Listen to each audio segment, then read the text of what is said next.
فاروق رضی اللہ عنہ تشریف فرما ہے، ایک آدمی آیا فاکثر فی الکلام، اس نے حضرت عمر فاروق سے بحث شروع کر دی، باتیں شروع کر دی، اکثر فی الکلام، کلام کرنے لگ گیا، باتیں کرنے لگ گیا، لمبی لمبی باتیں کرنے لگ گیا۔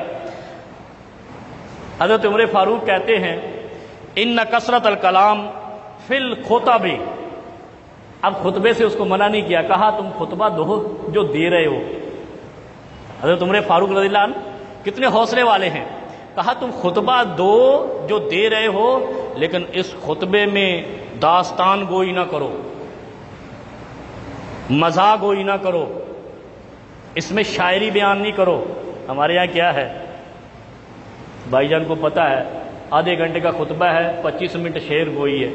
نئے دور کے خطیب ایسے ہی ہے نا، اشعار پہ اشعار ہے، اور پھر ایسے اشعار ہیں کہ ان شعروں پہ مجمع ہنستا ہے۔ تو یہی تو وہ شعر ہیں جن کو شیطان کی کلام کہا گیا ہے۔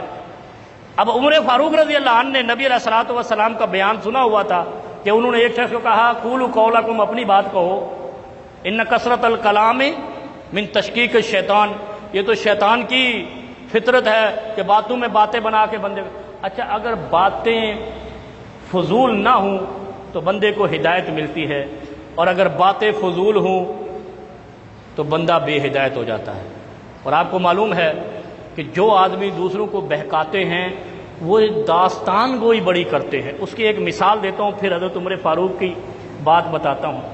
آپ نے بھی سنا ہوگا ایک کلپ دنیا میں چل رہا ہے، ایک لڑکی غوث پاک سے محبت کرتی تھی، جس کو ہم شیخ عبد القادر جیلانی رحمۃ اللہ علیہ کہتے ہیں۔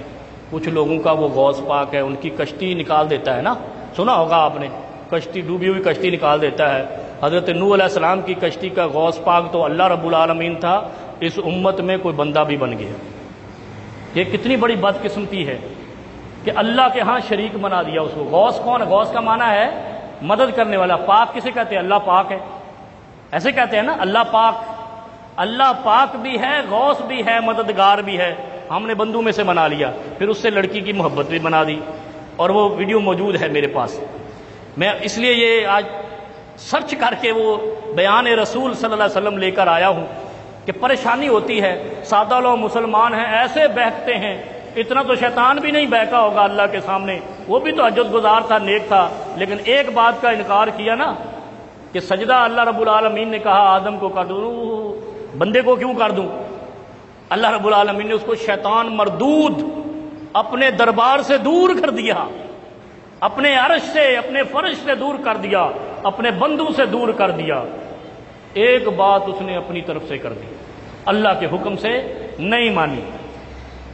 اب وہ کہہ رہا ہے لڑکی کی محبت تھی غوث پاک سے، نعوذ باللہ، غوث پاک میں نقل کفر نہ باشد، میرا وہ غوث پاک نہیں ہے، میرا غوث پاک رب العالمین ہے، عرشوں کا مالک میرا غوث پاک ہے۔ اب اس کی لڑکی کی شادی طے ہوئی، لڑکی نے ڈیمانڈ کر دی والدین سے کہ میری شادی میں شیخ جیلانی آئے رحمۃ اللہ علیہ۔ اچھا غوث پاک نعوذ باللہ جس کو یہ کہتے ہیں نا، وہ بھی ایک عالم دین ہے، ایک کتاب انہوں نے لکھی ہے غنیت الطالبین، ہمارے ہاں تو 100 کتابیں لکھنے والے بھی موجود ہیں، ان کو کیوں نہیں غوث پاک بناتے؟ امام بخاری کو کیوں نہیں بناتے؟ اس سے بڑا بھی کوئی ہے جس کی کتاب قرآن کے بعد مسلمانوں میں درجہ رکھتی ہے؟ وہ غوث پاک نہیں ہے جس نے ایک کتاب لکھی ہے غنیت الطالبین، اس کو پتہ نہیں انہوں نے اس شخص کو ڈھونڈا ہے اتنی دور سے جا کر تاکہ کوئی جا کر پوچھ بھی نہ سکے یار کیسا تھا وہ، کس طرح کا تھا، ایک داستان گوئی بنائی۔ میں آپ کو بتاتا ہوں کہ حضرت عمر فاروق نے ایسے لوگوں کے لیے کیا کہا۔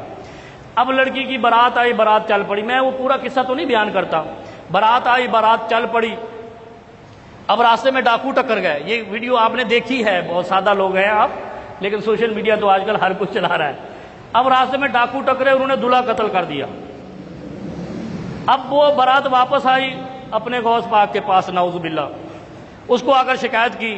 اب شیخ جیلانی ساتھ چل پڑے، انہیں ویلے سن انہیں کڑیوں کے پیچھے چل پڑے۔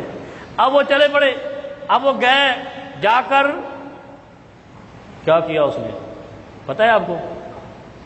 اس کٹی ہوئی گردن کو اٹھایا، مردے کے دلہے کی ساتھ ملایا اور کہا قم باذنی استغفر اللہ معاذ اللہ۔ اس کا مطلب کیا ہوتا ہے قم باذنی کا؟ میرے حکم سے زندہ ہو جاؤ۔ کیا معنی ہے اس کا؟ میرے حکم سے زندہ ہو جا، نعوذ باللہ۔ اور یہ خصلت اللہ نے کائنات میں آدم سے لے کر محمد تک کسی کو نہیں دی، کسی شخص کو نہیں دی۔ اگر دی تھی حضرت عیسیٰ علیہ السلام کو تو قم بإذن اللہ سی، اذنی نہیں تھی، اذنی مطلب میرے حکم سے۔ اور اللہ نے جو حضرت عیسیٰ کو یہ معجزہ دیا تھا وہ قم بإذن اللہ کا دیا تھا کہ اللہ کے حکم سے مردوں کو زندہ کرتے تھے، اللہ کے حکم سے کہتے تھے کھڑے ہو جاؤ۔ لیکن یہاں تو وہ تو مردہ ہوتے تھے، مرا ہوا آدمی گردن جدا نہیں ہوتی، اور ان کا جو غوث بنا ہوا ہے وہ گردن کاٹ دی ہے ڈاکوؤں نے، اب اس کو جوڑتا بھی ہے، پھر اپنے حکم سے کہتا ہے زندہ ہو جائے۔ حضرت عمر فاروق رضی اللہ عنہ ان کے بارے میں نبی علیہ الصلوۃ والسلام نے کہا نا کہ اس طرح کی داستان گوئی، دروغ گوئی کرنے والے شیطان ہیں۔ حضرت عمر فاروق رضی اللہ عنہ کیا کہتے ہیں؟ فرمایا ان کثرت الکلام فی الخطب من شکاشک الشیطان، یہ شیطان کی جھاگ ہیں۔ یہ مفتی، یہ مولوی، یہ خطیب اس طرح کے مسائل کو قرآن و حدیث میں بیان کرنے والے شیطان کی جھاگ ہیں، سمندر کی جھاگ نہیں، شیطان کی جھاگ ہیں۔ اب آپ اندازہ کریں یہ کتنا خوفناک معاملہ ہے کہ ہم لوگوں کو جمع کرنے کے لیے، اپنے قریب کرنے کے لیے، مجمع زیادہ کرنے کے لیے، جن کو سیدہ عائشہ رضی اللہ تعالی عنہا جو ام المومنین ہیں وہ فرماتی ہیں کہ یہ سب سے بڑے اللہ کے ہاں مجرم ہیں جو مجمع جمع کرنے کے لیے دروغ گوئی کرتے ہیں، قصہ گوئی کرتے ہیں۔ اسی طرح اللہ کے ہاں یہ سب سے بڑے مجرم ہیں جو اپنے باپ کا انکار کرتے ہیں یا باپ کی بات کا انکار کرتے ہیں۔ اب آپ اندازہ کریں اس طرح کے قصے بیان کر کے اللہ کے عذاب کو دعوت نہیں دی جا رہی۔ اللہ نے زمین پر زندگی اور موت اپنے ہاتھ میں رکھی ہے، اور اسی کو بندوں کے ہاتھ میں دینا، اور پھر غوث پاک کا نام بھی دینا، پھر اس کے ذریعے سے اللہ کی حاکمیت کا انکار کرنا۔ پھر اللہ رب العالمین کیا کہتے ہیں؟ وَإِن تُطِعْ أَكْثَرَ مَنْ فِي الْأَرْضِ يُضِلُّوكَ عَنْ سَبِيلِ اللَّهِ، فرمایا اگر تم زمین میں کثرت مجمع دے کر مولوی کی اطاعت کرو گے تو یضلوک عن سبیل اللہ، وہ تمہیں اللہ کے راستے سے بہکا دے گا، موڑ دے گا، گمراہ کر دے گا۔